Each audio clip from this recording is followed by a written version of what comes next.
Ja, hallo, ich bin Erik Albrecht Latsch, bin 43 Jahre alt und lebe mit meiner Familie, meiner Frau und meinen 3 Kindern, 4, 6 und 8 Jahre alt, in Rostorf bei Göttingen. Ich bin schon recht lange bei Otto Bock, seit 98. Da nämlich genau genommen 98 habe ich das erste Praktikum in der Fertigung gemacht und bin dann, um auch mal mit meiner Frau zusammenzuziehen, 2002 hier in die Nähe gezogen und habe meine Masterarbeit hier gemacht. In meiner Rolle als Führungskraft kümmere ich mich hier um die Entwicklungsprojekte.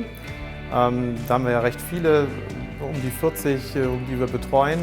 Die müssen wir am Laufen halten. Und diese Projekte, die haben manchmal Schwierigkeiten, wie zum Beispiel, dass Ressourcen fehlen, dass Kompetenzen fehlen, dass andere Leute gebraucht werden. Da müssen wir uns darum kümmern, die ganze Zeit diese Projekte betreuen, am Laufen halten und da auch die Hindernisse aus dem Weg räumen. Das ist die Aufgabe unserer Führungsmannschaft und wir kümmern uns sehr intensiv um die Entwicklungsprojekte. Wir machen hier nicht irgendwas, sondern wir entwickeln hier Produkte, die tatsächlich den Menschen helfen. Hier geht es darum, Leute, die nach einer Amputation wieder gehen wollen, dass sie nicht im Rollstuhl sitzen müssen, dass sie wieder am Leben teilhaben können, ganz normal ihren Alltag leben können und alle Aktivitäten des täglichen Lebens wieder ausführen können, die sie vorher auch ausgeführt haben. Und das ist einfach eine super spannende und tolle Aufgabe.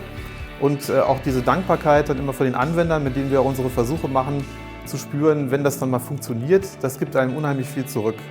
Meine Kinder würden wahrscheinlich sagen, der Papa bastelt wieder, ja, der ist wieder dabei, an der Haussteuerung irgendwas zu fummeln und ich bastel mit den Kindern auch sehr gerne an technischen Geräten zusammen. Bei der Arbeit bei Otto Bock, da macht mir vieles Spaß. Und das, was besonders toll bei Otto Bock ist, natürlich die Kollegen. Ne? Also wir haben hier wirklich, finde ich, sehr nette Kollegen, mit denen man gut zusammenarbeiten kann.